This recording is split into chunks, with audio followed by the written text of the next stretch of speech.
Hello everyone. आज हम लोग बात करने वाले हैं क्लासिकल थ्योरी ऑफ एम्प्लॉयमेंट की।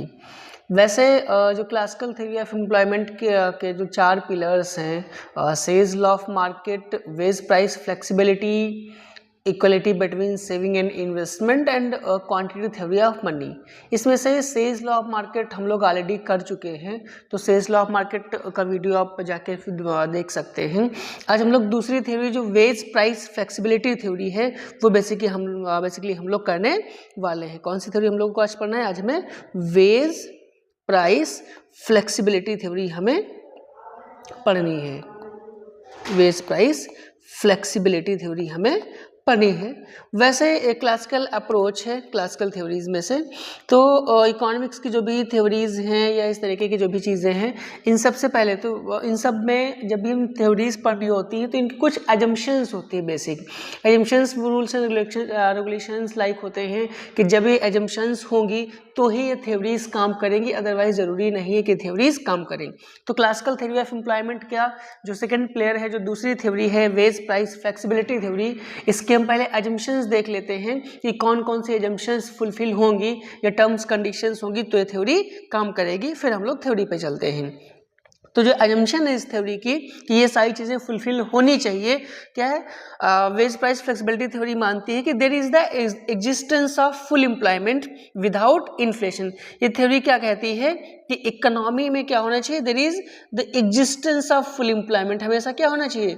फुल एम्प्लॉयमेंट एग्जिस्ट करना चाहिए। ऐसे कह सकते हैं कि जो क्लासिकल अप्रोच है, ये क्लासिकल अप्रोच के एजम्पशन है कि ये लोग क्या मानते हैं कि इकोनॉमी में क्या होना चाहिए? फुल एम्प्लॉयमेंट हमेशा होना चाहिए। वो भी कैसे? विदाउट इन्फ्लेशन, मीन्स बिना इन्फ्लेशन के इकोनॉमी में फुल एम्प्लॉयमेंट होना चाहिए, तो ही ये थ्योरी काम करेगी। इसकी पहली एजम्पशन थी। दूसरी एजम्पशन जो है वो क्या है? There is a laissez faire capitalist economy. Economy कैसे नहीं चाहिए? पहली चीज तो कैपिटलिस्ट इकोनॉमी होनी चाहिए। दूसरी कैसे नहीं चाहिए? लेजर-फेयर। लेजर-फेयर समझते हैं? जहां पे सरकार का इंटरवेंशन, गवर्नमेंट का इंटरफेरेंस बहुत ही कम हो, वैसी इकोनॉमी लेजर-फेयर इकोनॉमी कहलाती है। Without the government intervention economy कैसी होनी चाहिए? एक तो कैपिटलिस्ट होनी चाहिए, पूंजीवादी होनी चाहिए, और उसमें भी सरकार को हस्तक्षेप नहीं होना चाहिए। देन नेक्स्ट एजम्पशन क्या है कि it is a closed economy. Economy कैसी होनी चाहिए?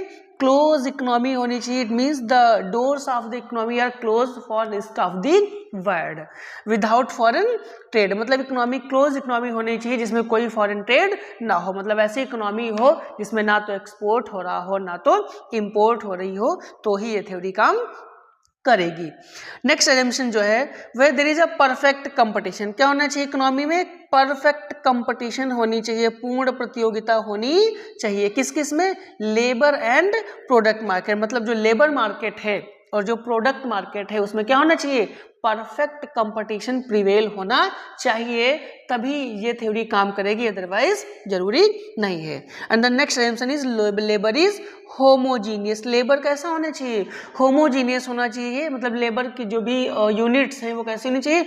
होमोजीनियस का मतलब क्या है? एक जैसी होनी चाहिए, एक समान लेबर होना चाहिए। लेबर की सारी यूनिट कैसी हो? एक जैसी होनी चाहिए, तो ये थ्योरी काम करेगी। And the next assumption is that there is a total output of the economy is divided between consumption and investment expenditure. Economy में जो टोटल आउटपुट है ये दो पार्ट्स में डिवाइड होगा। कहे कहे में? एक तो कंजप्शन एक्सपेंडिचर में, और एक किसमें? एक तो कंजप्शन एक्सपेंडिचर इसमें डिवाइड होगा, और दूसरा किसमें? इन्वेस्टमेंट एक्सपेंडिचर में डिवाइड होना चाहिए। वैसे भी ना हम लोग जो गुड्स सर्विसेज के ऊपर पैसा खर्च करते हैं भाई, वो तो कंजप्शन एक्सपेंडिचर या तो होगा और या तो कैपिटल एक्सपेंडिचर होगा, जिसको हम लोग इन्वेस्टमेंट एक्सपेंडिचर भी कहते हैं। तो अगर हम कंज्यूमर गुड्स के ऊपर पैसा खर्च कर देते हैं, किसके ऊपर? कंज्यूमर गुड्स के ऊपर खर्च करते हैं, तो वो कंजप्शन एक्सपेंडिचर कहलाता है।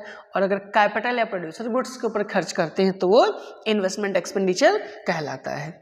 The next assumption is the quantity of money is given. जो मनी की क्वांटिटी है कि इकोनॉमी में उस पर्टिकुलर टाइम पे वो दी गई होगी, and money is only the medium of exchange. और मनी कैसे काम करेगा? Money is works only the medium of exchange. Money केवल और केवल मीडियम ऑफ एक्सचेंज के जैसे ही काम करेगा। वैसे जब सेल्स लॉ ऑफ मार्केट देखेंगे तो मैंने वहां पे एक और एजम्पशन बता रखी है, इसे कहा जाता है neutrality of money. Money is considered as a neutral in the classical approach. Classical जब अप्रोच हम पढ़ते हैं तो उसमें मनी को न्यूट्रल माना जाता है। वैसे ही हम यहाँ पे भी कह रहे हैं कि money is only the medium of exchange, केवल कैसे काम करेगा, मीडियम ऑफ एक्सचेंज के जैसे काम करेगा।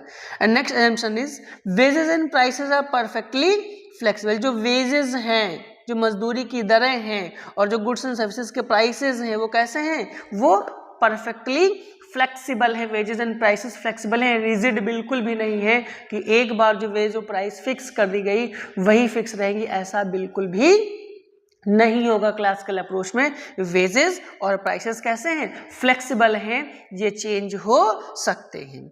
And next assumption is there is a perfect information on the part of all market participant, है ना। जितने भी मार्केट का पार्टिसिपेंट्स हैं उसमें लोगों को सारी इंफॉर्मेशन मालूम होनी चाहिए। मींस लोगों को क्या होनी चाहिए, perfect knowledge of the market होनी चाहिए, जिसको हम भी कह सकते हैं क्या, perfect knowledge of the market. Market की क्या होनी चाहिए, जो भी उसके पार्टिसिपेंट हैं मार्केट की, है ना, जितने भी लोग मार्केट में उस पार्टिसिपेट कर रहे हैं उन सब इन लोगों को मार्केट की परफेक्ट नॉलेज होनी चाहिए, तो ही ये थ्योरी काम करेगी। And next assumption is money wages and real wages are, जो मनी वेजेस हैं और जो रियल वेजेस हैं are directly related and proportional. जो मनी वेजेस होते हैं और जो रियल वेजेस होते हैं ये कैसे हैं, एक दूसरे के साथ डायरेक्टली रिलेटेड होते हैं और प्रोपोर्शनल रिलेशनशिप उनके बीच में पाया जाता है। ये कुछ एजम्पशंस थी, जब ये एजम्पशंस होंगी तो ही क्लासिकल की थ्योरीज जो है वो काम करेगी, अदरवाइज जरूरी नहीं। इसलिए हमें क्लासिकल की जितनी भी थ्योरीज है एम्प्लॉयमेंट की वो सब पढ़ने के लिए ये इंपॉर्टेंट होता है कि हम उनकी एजम्पशंस पहले पढ़ें। नेक्स्ट बढ़ते हैं हम लोग एजम्पशन पे। सेविंग्स आर ऑटोमेटिकली इन्वेस्टेड, जो सेविंग्स है वो ऑटोमेटिक क्या हो जाएंगी, फ्यूचर में इन्वेस्ट हो जाएंगी। And equality between the two is brought about the rate of interest. It means क्या है कि इक्वलिटी होनी चाहिए किसके किसके बीच में, equality between saving and investment. Saving और इन्वेस्टमेंट के बीच में क्या होनी चाहिए, इक्वलिटी होनी चाहिए। और अगर इक्वलिटी नहीं है सेविंग और इन्वेस्टमेंट के बीच में तो इक्वलिटी लाई जाएगी, किसके थ्रू लाई जाएगी, the equality is brought by the rate of interest. जो रेट ऑफ इंटरेस्ट आर है ये क्या करेगा, इस एस और आई के बीच में इन्वेस्टमेंट इक्वलिटी लेके आएगा। And the last assumption is capital stock and technical knowledge are given. जो कैपिटल स्टॉक है हमारा वो और जो टेक्निकल नॉलेज है, जो प्रोडक्ट टेक्निक्स ऑफ प्रोडक्शन है वो क्या होंगी, दोनों दी गई होंगी, ऐसा कर ले कांस्टेंट होंगी, तो ही ये लॉ काम करेगा। तो ये कुछ एजम्पशंस थी क्लासिकल थ्योरी की, जब ये फुलफिल की जाएंगी तो ही हम थ्योरी कह सकते हैं कि हमारी थ्योरी काम करेगी। अब देखते हैं वेज प्राइस फ्लेक्सिबिलिटी थ्योरी क्या कहती है। जो वेज प्राइस फ्लेक्सिबिलिटी थ्योरी है, मजदूरी और कीमत में लचीलापन जो सिद्धांत है वो ये बताता है बेसिकली कि how we maintain the full employment level in an economy by the changes in the wages rate. Wage rate में किस तरीके से चेंज करके हम इकोनॉमी में जो फुल एम्प्लॉयमेंट है, पूर्ण रोजगार की स्थिति है, उसे कैसे मेंटेन रख सकते हैं, बेसिकली ये वेज प्राइस फ्लेक्सिबिलिटी थ्योरी बताती है। The classical economist believe that there was always full employment in the economy. अभी मैंने जैसे कहा एजम्पशन में कि जो क्लासिकल इकोनॉमिस्ट थे, है ना, वो चाहे पीग्यू हो, चाहे रिकार्डो हो, चाहे बाकी के जो क्लासिकल इकोनॉमिस्ट हो, हमेशा ये एज्यूम करते थे, मानते थे कि एक इकोनॉमी में हमेशा कौन सा लेवल बना रहेगा, फुल एम्प्लॉयमेंट का लेवल बना रहेगा, पूर्ण प्रतियोगिता वहाँ पे पूर्ण जो रोजगार है वो हमेशा बना रहेगा। इन केस ऑफ अनएम्प्लॉयमेंट, अगर कहीं अनएम्प्लॉयमेंट होता भी है, a general cut in money wages would take the economy to the full employment level. और ये लोग क्या कहते थे कि अगर मान लो इकोनॉमी में कहीं पर फुल एम्प्लॉयमेंट नहीं है, अंडर एम्प्लॉयमेंट की सिचुएशन आती है या कुछ एम्प्लॉयमेंट आता है, तो उस अनएम्प्लॉयमेंट को फिर से फुल एम्प्लॉयमेंट के लेवल में लाने के लिए हम जो जनरल वेजेस हैं, है ना, जो मनी वेजेस हैं, इनमें कुछ कटौती कर दें, कुछ वेजेस में डिडक्शन करें, वेजेस कम कर दें। तो जब हम वेजेस कम करते हैं तो ये कम किए गए वेजेस फिर से एम्प्लॉयमेंट के लेवल को फुल एम्प्लॉयमेंट तक पहुंचा देते हैं। This argument is based on the assumption, ये जो आर्गुमेंट है ना कि जब हम मनी वेजेस कम करते हैं तो मनी वेजेस के कम होने से फुल एम्प्लॉयमेंट लेवल पहुंच जाते हैं। किस पे बेस्ड है? That there is a direct and proportional relationship between wages and real wages. और ये जो आर्गुमेंट है ये किस एजम्पशन पे बेस है? ये इस एजम्पशन पे बेस है कि एजम्पशन क्या कहता है कि मनी वेजेस और जो रियल वेजेस, जो मौद्रिक मजदूरी की दरें हैं और जो वास्तविक मजदूरी की दरें हैं, इनके बीच में एक डायरेक्ट और प्रोपोर्शनल रिलेशनशिप पाई जाती है। When money wages are reduce, देखिए क्या होता है जब मनी वेजेस कम कर दिए जाते हैं, जब मनी वेजेस क्या कर दिए जाए, जब मौद्रिक मजदूरी कम कर दी जाती है, they lead to reduction in the cost of production. क्या करती है? जब हम मजदूरी की दरों में कुछ कमी करते हैं, है ना, तो कॉस्ट ऑफ प्रोडक्शन उस गुड्स या सर्विस की क्या होती है? कम हो जाती है। बिकॉज ऑफ जब हम किसी भी गुड्स या सर्विस को प्रोड्यूस करते हैं तो उसको प्रोड्यूस करने में कॉस्ट आती है, जो कि फैक्टर ऑफ कॉस्ट, इस पे हम पैसा खर्च करते हैं। और वो फैक्टर ऑफ प्रोडक्शन कौन कौन से होते हैं? जो फैक्टर ऑफ कॉस्ट आती है, लैंड, लेबर, कैपिटल और इंटरप्रेन्योर्स होते हैं। तो जो वेजेस जो हम दे रहे हैं लेबर्स को, जो वो वेजेस कम कर देंगे तो ऑब्वियस सी बात है कि जो फैक्टर कॉस्ट होगी, जो प्रोडक्शन कॉस्ट होगी, वो क्या हो जाएगी? कम हो जाएगी। And consequently to the lower prices of product, और जब हमारी प्रोडक्शन कॉस्ट कम हो जाएगी तो उस गुड्स का जो मार्केट प्राइस होगा या जो प्राइस होगा हम कह लें, वो भी क्या होगा? कम हो जाता है। एंड व्हेन प्राइसेस फॉल्स, जब किसी गुड्स या सर्विस का प्राइस कम हो जाएगा, the demand for product will increase. और ये हम सबको पता है कि अगर किसी गुड्स का प्राइस कम होता है तो लॉ ऑफ डिमांड के अकॉर्डिंग उसकी डिमांड क्या होती है? इंक्रीज हो जाती है, मीन्स उसकी सेल्स इंक्रीज हो जाती है and sales will be pushed up. और ऐसी बात है जब किसी गुड्स सर्विस का भाई प्राइस कम होगा तो डिमांड बढ़ जाएगी, मीन्स सेल्स उसकी बढ़ जाएगी। And now the increased sales will necessitate the employment of more labour and ultimately full employment will be attained. देखिए जब सेल्स इंक्रीज होती है या ऐसे कह लें प्रोडक्शन इंक्रीज होता है, भाई ऑब्वियस बात है डिमांड बढ़ेगी। तो जब डिमांड बढ़ती है किसी गुड्स की तो डिमांड बढ़ने के लिए क्या होता है? हम उसका आउटपुट भी बढ़ाएंगे, और आउटपुट अगर हम बढ़ा रहे हैं, प्रोडक्शन बढ़ा रहे हैं, इसका मतलब है ज़्यादा प्रोडक्शन करने के लिए ज़्यादा फैक्टर ऑफ प्रोडक्शन भी हमें इस्तेमाल करने पड़ेंगे, मीन्स ज़्यादा लेबर भी हमें एम्प्लॉय करना पड़ेगा। Pigou explains the entire proposition in the equation. Pigou ने because of the wage price flexibility theory is given by, किसने दिया था? एसी पिगू ने दिया था। तो इस इफेक्ट को पिगू ने कैसे एक्सप्लेन किया है? पिगू ने एक इक्वेशन दी थी, n is equals to QY upon W, वे जो पिगू ने इक्वेशन दी है क्लासिकल थ्योरी में एम्प्लॉयमेंट की, n is equals to QY upon W। इस इक्वेशन में n क्या है? n is the number of workers. n क्या है? नंबर ऑफ वर्कर्स है कि कितने लोग वहां पे काम कर रहे हैं।